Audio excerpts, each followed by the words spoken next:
PCOD control ചെയ്യാനുള്ള ഒരു best solution എന്ന് പറയുന്നത് ഡയറ്റും വർക്കൗട്ടും തന്നെയാണ്. പക്ഷേ എത്ര തന്നെ ഡയറ്റും വർക്കൗട്ടും ചെയ്തിട്ടും വെയിറ്റ് കൺട്രോൾ ആവുന്നില്ല, അല്ലെങ്കിൽ PCOD കൺട്രോൾ ആവുന്നില്ല എങ്കിലും എവിടെയാണ് പ്രോബ്ലം?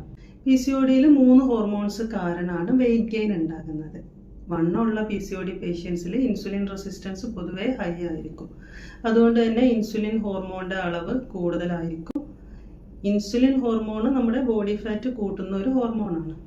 അതുപോലെ ഇൻസുലിൻ ഹോർമോണിന്റെ അളവ് കൂടുമ്പോൾ ശരീരത്തിൽ പുരുഷ ഹോർമോണിന്റെ അളവും കൂടും. ഈ പുരുഷ ഹോർമോണിന്റെ ഒരു ഫംഗ്ഷൻ എന്ന് പറയുന്നത് നമ്മുടെ വിസറൽ ഫാറ്റ് കൂട്ടുക എന്നുള്ളതാണ്. ഈ പേഷ്യന്റ് വളരെ ഫ്രസ്ട്രേഷനിലാണ് എങ്കിൽ സ്ട്രെസ് ഹോർമോണിന്റെ അളവും കൂടും. അപ്പോൾ ഈ സ്ട്രെസ് ഹോർമോണിന്റെ അളവ് കൂടുമ്പോൾ മറ്റു 2 ഹോർമോൺസിന്റെയും അളവ് കൂടുന്നുണ്ട്. ഇതാണ് ഓവറോൾ വെയിറ്റ് ഗെയിനുള്ള കാരണം. ഇനി ഡയറ്റും വർക്കൗട്ടും ചെയ്യുന്നവര് റീചെക്ക് ചെയ്യേണ്ട 3 കാര്യങ്ങൾ പറയാം. ഒന്നാമത്, നിങ്ങൾ ചെയ്യുന്ന ഡയറ്റും വർക്കൗട്ടും പേഴ്സണലൈസ്ഡ് ആണോ എന്നുള്ളതാണ്. അതായത് നിങ്ങളുടെ പ്രോബ്ലംസിന് കാരണമായിട്ടുള്ള ഹോർമോണൽ ഇംബാലൻസ് കണ്ടെത്തി അതിനനുസരിച്ചിട്ടുള്ളൊരു ലൈഫ് സ്റ്റൈൽ പ്ലാൻ ആണ് ഫോളോ ചെയ്യേണ്ടത്. എങ്കിലേ റിസൾട്ട് ഉണ്ടാവൂ.